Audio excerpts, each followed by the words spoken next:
Assalamualaikum warahmatullahi wabarakatuh. Allahu Akbar, Allahu Akbar, Allahu Akbar. Allahu Akbar, Allahu Akbar, Allahu Akbar.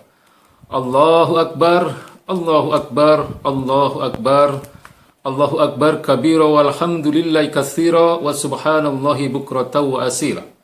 Alhamdulillahilladzi ja'ala hadzal yawm 'idan lil muslimin wa harrama 'alaihim fihi syam wa nazzala al-Qur'an hudan lin-nas wa bayyinatin minal huda wal furqan khairan ni'am. Ahmaduhu wa ashkuruhu 'ala kamali ihsanihi wa huwa dzul jalali wal ikram. Asyhadu an la ilaha illallah wahdahu la syarikalah wa asyhadu anna Muhammadan abduhu wa rasuluh la nabiyya wa la rasula ba'dah. Allahumma salli wa sallim wa barik ala sayyidina Muhammad wa ala alihi wa ashabihi ajma'in. Amma ba'd. Ittaqullaha haqqa tuqatih wa la tamutunna illa wa antum muslimun. Wa faqala ta'ala fi kitabihil karim, a'udzu billahi samiul alim minasy syaithanir rajim. Bismillahirrahmanirrahim. Ya ayyuhalladzina amanu taqullaha wal tanzur nafsu ma qaddamat ligad wattaqullah innallaha khabirum bima ta'malun. Wa qala aidan Allah Ta'ala fil Qur'anil Aziz, wasari'u ila maghfiratin min rabbikum wa jannatin arduhas samawati wal ard uiddat lil muttaqin. Shadaqallahul azim wa shadaqa Rasulullah sallallahu alaihi wasallam. Hadirin ma'asyiral muslimin jamaah salat Idul Fitri yang dimuliakan Allah Subhanahu wa taala. Alhamdulillah, pagi ini kita bersama-sama berada di atas muka bumi milik Allah Subhanahu wa taala, bumi yang mulia ini, dalam rangka melaksanakan salat Idul Fitri selepas kita menjalankan ibadah puasa sebulan penuh di bulan Ramadan pada tahun 1442 Hijriah ini. Rasa syukur kita panjatkan kehadirat Allah Subhanahu wa taala atas segala nikmat yang telah dilimpahkan kepada kita. Wabil khusus adalah nikmat iman Islam, nikmat terbesar yang dilimpahkan Allah Subhanahu wa taala kepada hambanya, karena dengan nikmat inilah kita akan mendapatkan keselamatan hidup, kebahagiaan dan kemuliaan baik dalam kehidupan kita di dalam dunia ini maupun di akhirat kelak. Salawat dan salam senantiasa tercurah bagi junjungan kita yang mulia, baginda Nabi besar Muhammad sallallahu alaihi wasallam beserta seluruh keluarganya, para pengikutnya dan para seluruh sahabat-sahabatnya serta keluarganya, dan semoga kita menjadi bagian dari umat beliau yang senantiasa istiqomah di dalam menegakkan sunnah-sunnahnya. Pada hari ini semoga Allah Subhanahu wa taala menggolongkan kita menjadi orang-orang yang bertakwa sebagaimana harapan kita, sebagaimana tujuan kita ketika kita menjalankan ibadah puasa di bulan Ramadan. Semoga seluruh ibadah kita di bulan Ramadan, salat-salat kita, tilawah kita, zakat kita, tarawih kita dan seterusnya, semoga semua diterima oleh Allah Subhanahu wa taala. Hadirin ma'asyiral muslimin yang dimuliakan Allah Subhanahu wa taala. Takwa sebagaimana didefinisikan oleh sahabat Nabi yang mulia Ali bin Abi Thalib radhiyallahu anhu. Takwa yang pertama adalah ketika dia memenuhi kriteria al-khauf bil jalil. Rasa takut kepada al-jalil, rasa takut kepada zat yang maha agung yaitu Allah Subhanahu wa taala, sehingga di dalam setiap aktivitasnya dia merasa di dalam pengawasan Allah Subhanahu wa taala. Kemudian yang kedua, takwa kriteria ini menurut sahabat Nabi yang mulia Ali bin Abi Thalib radhiyallahu anhu adalah al-amalu bitanzil. Takwa adalah mengerjakan apa yang telah diturunkan oleh Allah Subhanahu wa taala. Takwa adalah menjalankan segala perintah Allah Subhanahu wa taala yang ada di dalam Al-Qur'anul Karim. Kemudian yang ketiga menurut beliau, takwa adalah ar-ridho bil qalil. Ridho, qanaah terhadap apa yang sedikit, terhadap apa yang telah diberikan oleh Allah Subhanahu wa taala. Artinya adalah sebesar apapun ikhtiar kita, semaksimal apapun usaha kita, maka ketika Allah Subhanahu wa taala telah menetapkan hasilnya, maka kita harus ridho.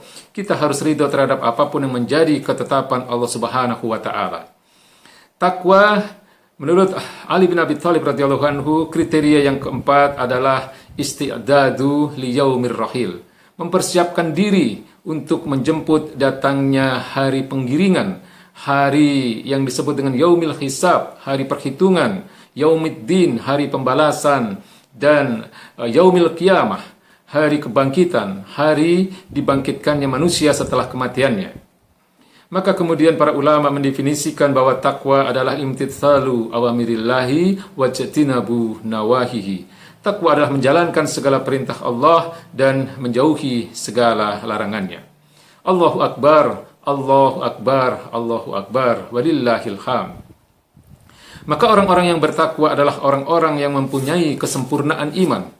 Kesempurnaan iman adalah ketika kita cinta karena Allah dan ketika kita benci karena Allah. Man ahabba lillah wa baghada lillah faqad istakmala al-iman. Cintailah apa yang dicintai Allah dan bencilah apa yang dibenci oleh Allah Subhanahu wa taala. Ketika kita mencintai seseorang, maka cintailah karena dia memiliki ketaatan kepada Allah Subhanahu wa taala. Cintailah karena dia memiliki ketakwaan dan mempunyai kedekatan dalam ibadahnya kepada Allah Subhanahu wa taala. Dan ketika kita benci kepada manusia, maka bencilah karena kemaksiatannya, karena kekufurannya, karena keberaniannya di dalam menentang syariat yang mulia ini. Allahu Akbar, Allahu Akbar, Allahu Akbar, walillahil hamd. Ma'asyiral muslimin yang dimuliakan Allah Subhanahu wa taala. Di tengah-tengah kegembiraan kita hari ini di dalam menghadapi hari raya Idul Fitri ini, jangan lupa bahwa ada saudara-saudara kita yang hari ini tengah berada di dalam kesedihan. Mereka tengah berada dalam kondisi ketika mereka harus menerima berbagai musibah. Ada yang hari ini tengah sakit, baik yang berada di rumah sakit ataupun yang ada di rumah-rumah. Ada yang hari ini saudara-saudara kita tidak bisa merayakan hari Idul Fitri ini sebagaimana yang dirasakan oleh saudara-saudaranya karena mereka mengalami berbagai musibah bencana alam.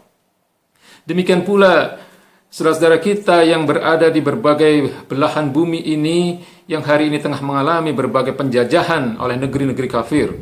Di Palestina, 3 hari yang lalu, pada malam ke-27 bulan Ramadan, ketika saudara-saudara kita kaum muslimin tengah menjalankan i'tikaf, ketika mereka menjalankan salat-salat malam di Masjidil Aqsa, mereka mengalami penyerangan yang membabi buta, penyerangan yang tanpa peri kemanusiaan yang dilakukan oleh tentara-tentara Zionis laknatullah. Mereka hari ini mengalami berbagai penderitaan yang luar biasa. Padahal sesungguhnya Palestina adalah milik umat Islam. Secara hukum syah internasional, Palestina adalah milik umat Islam karena pada tahun 637 Masehi, bumi Palestina secara resmi telah diserahkan oleh penguasa Yerusalem pada masa itu, yaitu Uskup Sopronius yang diserahkan kepada khalifah pada masa itu, yaitu Umar bin Khattab radhiyallahu anhu. Jadi sebenarnya tidak ada alasan bagi kaum Zionis laknatullah untuk menduduki Palestina dan mengusir penduduk kaum muslimin yang ada di sana. Maka hari ini saudara-saudara kita yang ada di Palestina, mereka adalah orang-orang yang tengah terzalimi, dan kirimkan doa buat mereka. Bukan seorang muslim yang baik ketika ada saudaranya yang mengalami berbagai penderitaan dan kita tidak merasakan penderitaan itu. La yu'minu ahadukum hatta yuhibba li akhihi ma yuhibbu li nafsihi. Tidaklah beriman di antara kalian sebelum kalian mencintai saudaranya sebagaimana dia mencintai dirinya sendiri. Palestina bukanlah satu-satunya wilayah kaum muslimin yang berada di dalam penjajahan. Hari ini saudara-saudara kita yang ada di Xinjiang, Cina, mereka adalah etnis Uighur. Kemudian saudara-saudara kita yang ada di Myanmar, yang merupakan etnis Rohingya. Kemudian saudara-saudara kita yang berada di Suriah, ya, dan di berbagai belahan dunia lainnya, mereka tidak bisa mengalami atau mendapatkan hari yang dirasakan kebahagiaannya oleh saudara-saudaranya yang lain ini. Hari ini umat Islam mengalami berbagai persoalan besar, belum lagi persoalan yang terkait dengan persoalan akidah. Hari ini umat Islam dihadapkan pada tuduhan-tuduhan jahat. Ajaran mulia yang merupakan ajaran yang datang dari Allah Subhanahu wa taala, zat yang maha benar, ini seringkali disudutkan dengan disebut sebagai ajaran-ajaran yang intoleran, ajaran yang menginspirasi radikalisme dan sebagainya. Sementara umatnya yang dikatakan oleh Allah Subhanahu wa taala sebagai khairu ummah, sebagai umat terbaik, seringkali disudutkan dengan sebutan-sebutan yang dikatakan sebagai radikalis, fundamentalis dan sebagainya, yang semuanya mengarah kepada citra-citra yang buruk. Padahal mereka hanya ingin menegakkan ajarannya. Mereka hanya ingin berpegang teguh kepada Al-Quranul Karim dan As-Sunnah yang merupakan sumber-sumber utama dalam ajaran agama yang mulia ini. Sehingga kemudian muncullah berbagai hal yang menyimpang dari akidah Islam yang benar. Ketika hari ini umat Islam dituduh atau dihadapkan pada tuduhan sebagai orang-orang yang intoleran, maka muncullah praktek toleransi yang tidak sesuai dengan syariat Islam. Mereka melaksanakan apa yang disebut dengan sinkretisme, pencampur adukan akidah. Mereka melakukan ritual-ritual ibadah yang seharusnya dilakukan di tempat ibadah kaum muslimin, tetapi mereka lakukan di tempat-tempat ibadah yang bukan milik kaum muslimin. Mereka melakukan sholawatan di gereja, mereka melakukan ceramah di gereja, mereka adzan di pura. Kemudian mereka berkumpul bersama-sama pemuka-pemuka agama yang lain untuk melakukan doa bersama. Padahal ini semua bukanlah praktek toleransi yang diajarkan oleh Islam. Ini adalah sinkretisme. Ini adalah pencampur adukan akidah. Hadirin ma'asyiral muslimin yang dimuliakan Allah Subhanahu wa taala. Sesungguhnya umat Islam tidak pernah mengalami masalah dengan toleransi ini. Allah Subhanahu wa taala dan Rasul-Nya telah jelas mengajarkan bagaimana umat Islam harus toleran kepada umat yang beragama lain. Di dalam surat Al-Baqarah ayat 256, Allah Subhanahu wa taala jelas mengatakan la ikraha fiddin. Tidak ada paksaan dalam beragama. Qad tabayyana rusydu minal ghayy. Karena sungguh telah jelas mana yang lurus dan mana yang sesat. Dalam surat Al-Kafirun pun Allah Subhanahu wa taala memerintahkan kepada baginda Nabi besar Muhammad sallallahu alaihi wasallam untuk mengatakan lakum dinukum waliyadin. Bagi kalian agama kalian dan bagi kami adalah agama kami. Dalam prakteknya pun Nabi telah mencontohkan bagaimana ketika beliau memimpin Daulah Madinah, mulai dari sebuah daulah yang kecil yang sebatas kota Madinah sampai wafat beliau, ketika kekuasaan beliau sudah mencapai seluruh wilayah Jazirah Arab. Tidak pernah ada masalah dengan istilah toleransi ini. Rakyat beliau yang sebagian besar justru beragama Yahudi Nasrani hidup berdampingan dengan kaum muslimin dan tidak ada masalah. Kemudian kita tahu di masa-masa kekhilafahan Umar bin Khattab, ketika pada tahun 637 Masehi, Uskup Sopronikus yang menyerahkan kunci Baitul Maqdis atau Masjidil Aqsa dan secara sah menyerahkan kota Yerusalem dan Palestina kepada Umar bin Khattab. Setelah itu tidak ada pemaksaan kepada penduduk Yerusalem untuk memasuki agama Islam. Mereka diberikan perlindungan terhadap jiwa-jiwa mereka. Mereka diberikan perlindungan terhadap harta-harta mereka, perlindungan terhadap agama mereka, dan mereka diberikan kebebasan untuk melakukan ibadah sesuai dengan keyakinan mereka. Demikian juga dengan generasi selanjutnya ketika Muhammad Al-Fatih melakukan pembebasan terhadap Konstantinopel pada tahun 1453. Konstantinopel sebagai ibu kota Romawi Timur pada masa itu, jelas bahwa mayoritas penduduknya adalah mereka yang beragama Nasrani. Tapi ketika kota itu kemudian dibebaskan dan ditaklukkan oleh Muhammad Al-Fatih, tidak ada masalah dengan mereka. Sekali lagi mereka diberikan perlindungan atas harta-harta mereka, atas nyawa mereka, dan agama mereka. Inilah fakta dan catatan sejarah yang kemudian diakui oleh orang-orang yang jujur, meskipun mereka tidak seakidah dengan kita. Kaum orientalis banyak yang mengakui bahwa Islam dengan ajaran yang dibawa oleh baginda Nabi besar Muhammad SAW adalah ajaran yang mempunyai kesempurnaan di dalam mengatur masalah toleransi antar umat beragama ini. Ini diakui oleh seorang penulis dan peneliti yang sekaligus juga sebagai seorang dosen di Universitas Chicago, Amerika, yang bernama Jules Messerman. Dalam artikelnya di dalam majalah Time yang berjudul Who's the Great Leaders in History? Siapakah pemimpin-pemimpin besar dalam sejarah ini? Beliau katakan bahwa tidak ada pemimpin yang lebih hebat, tidak ada pemimpin yang lebih besar kecuali baginda Nabi besar Muhammad SAW yang mampu menciptakan harmoni, mampu menciptakan rasa aman di tengah-tengah masyarakatnya yang terdiri dari berbagai macam agama dan keyakinan.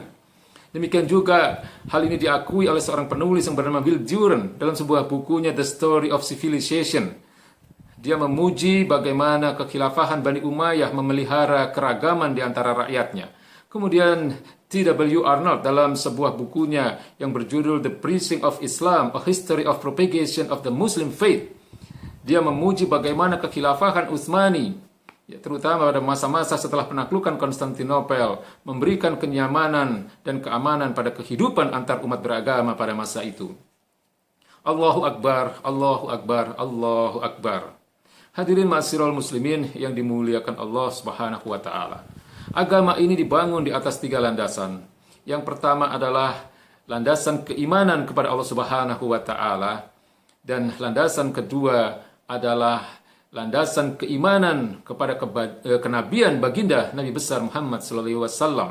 Maka tidak dikatakan seorang muslim ketika dia tidak mengimani Allah Subhanahu wa taala sebagai satu-satunya sesembahan. Tidak dikatakan seorang muslim ketika dia mengimani ada Tuhan selain Allah Subhanahu wa taala atau mengakui eksistensi Tuhan-Tuhan selain Allah. Dan tidak dikatakan sebagai seorang muslim ketika dia tidak mengakui kenabian baginda Nabi besar Muhammad SAW, dan tidak pula dikatakan sebagai seorang muslim ketika dia mengakui adanya nabi setelah Nabi Muhammad SAW. Landasan ketiga adalah keimanan dan kecintaan kita serta bagaimana kita memuliakan seluruh risalah-risalah yang dibawa oleh baginda Nabi besar Muhammad SAW tanpa dipilih dan tanpa dipilah. Seluruh yang dibawa oleh baginda Nabi adalah ajaran Islam yang maha tinggi yang akan memuliakan manusia. Wa ma atakumur rasulu fakhuduhu wa ma nahakum anhu fantahu. Allah telah memerintahkan kepada kita untuk mengambil semua apa yang diperintahkan oleh baginda Nabi besar Muhammad SAW dan meninggalkan apapun yang dilarang oleh baginda Nabi besar Muhammad SAW. Maka terkait dengan Idul Fitri ini, makna kemenangan itu adalah ketika kita bisa secara mutlak mengimani keimanan kepada Allah Subhanahu wa taala secara total sebagai satu-satunya sesembahan. Yang kedua adalah mengimani kenabian baginda Nabi besar Muhammad SAW dan mengimani secara utuh apa yang dibawa oleh baginda Nabi besar Muhammad SAW, yaitu syariat Islam yang mulia ini. Maka para ulama pun dengan kalimat-kalimat yang indah mereka memberikan makna apa yang disebut dengan Yaumul Aid, ya, Idul Fitri ini, makna hari kemenangan. Mereka katakan laisa al-'id liman labisa al-jadid, innama al-'id liman ta'atuhu tazid. Hari Idul Fitri atau hari kemenangan itu bukanlah milik mereka-mereka yang berpakaian serba baru, tapi hari kemenangan itu adalah milik mereka-mereka yang ketaatannya bertambah. Para ulama juga mengatakan laisa al-'id liman labisa al-jadid, innama al-'id liman taqwahu yazid. Hari Idul Fitri atau hari kemenangan itu bukanlah milik mereka-mereka yang mengenakan pakaian dan kendaraan serba baru, tapi hari kemenangan itu adalah milik mereka-mereka yang ketakwaannya bertambah. Para ulama juga mengatakan laisa al-'id liman labisa al-jadid, innama al-'id liman ittaqa al-wa'id. Hari kemenangan itu bukanlah milik mereka-mereka yang mengenakan semuanya yang serba baru, tapi hari kemenangan itu adalah milik mereka-mereka yang punya rasa takut kepada ancaman-ancaman Allah Subhanahu wa taala. Para ulama juga mengatakan laisa al-'id liman labisa al-fakhirah, innama al-'id liman ittaqa adzabal akhirah. Hari kemenangan itu bukanlah milik mereka-mereka yang mengenakan serba mewah, ya, mereka-mereka yang mengenakan serba mahal, tapi hari kemenangan itu adalah milik mereka-mereka yang takut akan azab akhirah. Para ulama juga mengatakan laisa al-'id liman labisa ar-raqiqa, innam al-'id liman arafa at-tariqa. Al-'id atau hari kemenangan itu bukanlah milik mereka yang mengenakan segala sesuatu yang serba halus seperti baju-baju sutra ataupun pakaian-pakaian yang mewah dan mahal, tetapi hari kemenangan itu adalah milik mereka-mereka yang tahu jalan, yaitu jalan menuju ridhonya Allah Subhanahu wa taala. Dan satu-satunya jalan untuk meraih ridho Allah adalah takwa itu sendiri. Allahu Akbar, Allahu Akbar, Allahu Akbar, walillahil hamd. Maka selepas Ramadan ini kita harus berubah. Selepas Ramadan ini kita harus berubah menjadi lebih taat kepada Allah Subhanahu wa taala. Selepas Ramadan ini kita harus meningkatkan ketakwaan kita kepada Allah Subhanahu wa taala. Imtitsalu awamirillahi wa jatinabu nawahihi, yaitu di dalam menjalankan segala perintah Allah dan menjauhi segala larangannya. Dan juga selepas Ramadan ini kita harus makin tahu mana sebenarnya yang menjadi jalan untuk menuju ridhonya Allah Subhanahu wa taala. Hadirin ma'asyiral muslimin yang dimuliakan Allah Subhanahu wa taala, kekuatan umat ini sesungguhnya adalah pada akidahnya.